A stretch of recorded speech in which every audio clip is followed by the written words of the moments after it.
Over the past few weeks, there has been so much talk about localizers running rampant with anime, manga, and also video games, and now an extremely hyped title like A Dragon Infinite Wealth's English localization has been found to be rife with feminist agenda. I have a few things to show off, but before we get into the topic, if you enjoy the content I create, check out the links in the description, follow me on social media, and consider supporting through Patreon or through YouTube memberships. Now, I unfortunately am not very surprised when I hear about a product being filled with the narrative, the message, an agenda, but it is very disappointing, especially for a title like this that was so hyped up. Now, it has faced quite a bit of controversy, but now this is just fuel to add to the fire. It says the newly released Like a Dragon Infinite Wealth has become another victim of localization as the English version pushes a feminist agenda that wasn't there in the original Japanese. There is a scene in the game that has two friends asking the protagonist what he said in his marriage proposal. It says in the English version, which is so ridiculous, you think a girl like that really needs someone to gallop on in and save the day. I said I love that she's so responsible, how it's really impressive for a woman to do what she does. Wait, you really said for a woman? Stuff like for a woman or even though you're a woman, that kind of talk can come off as pretty sexist even though you're just hanging with us guys. And listen, she is a hard-working, independent woman. I mean, you cannot get much more cringe-worthy and westernized than this. This is not what they say at all whatsoever in the original Japanese. It says nothing about independent woman or needing someone to come in and save the day, of course, mocking the idea of a damsel in distress. Independent woman is nothing more than a westernized feminist phrase meant to demonstrate that women don't need men, even though, of course, women do need men, just like men need women. It's just the way that life is. You cannot function without the other gender. But of course, they just had to throw in lines like this. Such nonsensical logic suggests that simply telling a woman you will make her happy is somehow offensive to a strong, independent woman. Yes, because of course, strong, independent women do not need men. This is a running theme in Hollywood and the gaming industry, entertainment in general, where you could have a strong female character, but of course she always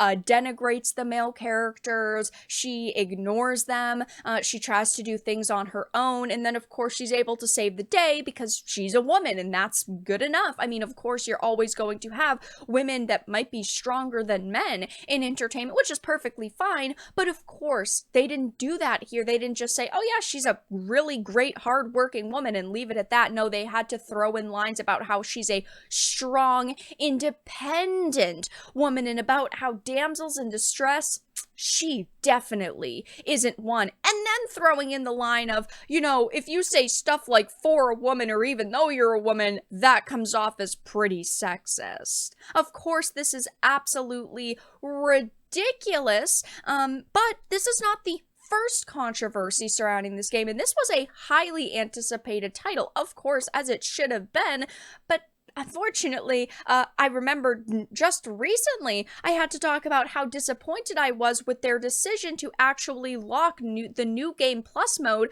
behind a $15 DLC, a mode that has been included in many other games, dozens, hundreds of other games, especially in the Yakuza series, and then they decided, you know what, actually, we're gonna lock it behind a $15 DLC because you either needed to buy the deluxe edition of the game or you needed to buy the ultimate edition of the game, so you had to spend either $15 or $40 extra dollars on top of the $70 price tag for the base standard version of the game, and this faced so much backlash, and it's so unfortunate to see a game that should have been highly praised, going through this. I mean, obviously, they do not know what is going to upset people. They don't know how poorly paywalled content is going to go over with consumers or poor localization. And of course, Niche Gamer did put up a Twitter/X post about this, and people are furious on this thread, saying was already planning on not picking it up due to the paywalls.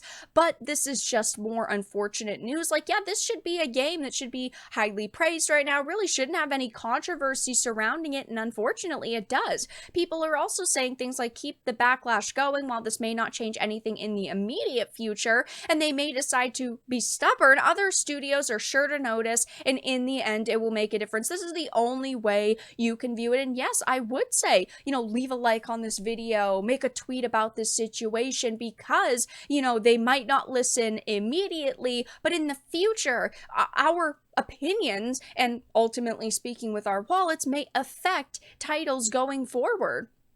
I mean, it might take years to happen, but at the same time, it's worth taking that shot. The paywall thing is ridiculous. This feminist propaganda is absurd, and unfortunately, it's not very surprising to me, and I know a lot of you. The entertainment industries have been facing some troubles, and while I do definitely love the gaming industry, and I love so many games, we have seen all of these things as running trends over the past few years, putting in dialogue like this that of course is going to divide people, making decisions on what is going to be locked behind a paywall, which is going to upset people. And it's just like the creatives behind this project wanted to slap audiences in the face with this English localization. And of course, over the past couple of months, I've had to talk a lot about localizers taking creative liberties with projects. And I've also recently talked about Bandai Namco and how their localizers straight up admitting to forcing developers to censor their content. It's just such a shame, because I don't want to see this. I want to be able to pick up a game like a Dragon Infinite Wealth and know it's going to be a really fun, good, worthwhile experience worthy of my $70 freaking dollars. But unfortunately, you just can't really trust any product at this point in time. And when you purchase something like a video game, you actually need to research it if you care about things like censorship and poor localization jobs. And well, while I know the first impressions of Like a Dragon Infinite Wealth have been pretty good, and there are a lot of people who are playing it and ultimately enjoying it, there's a lot of things that are negative that have piled up with this game that have definitely pushed a lot of people away. But that's all that I really had to discuss in this video. Let everyone know your thoughts in the comment section down below. If you enjoyed this and of course found it important and informative, make sure to give it a like, share it, and subscribe to the channel. And of course, if you didn't, make sure to give it a dislike. I appreciate your support either way, but I will talk to you all again in the next video really soon.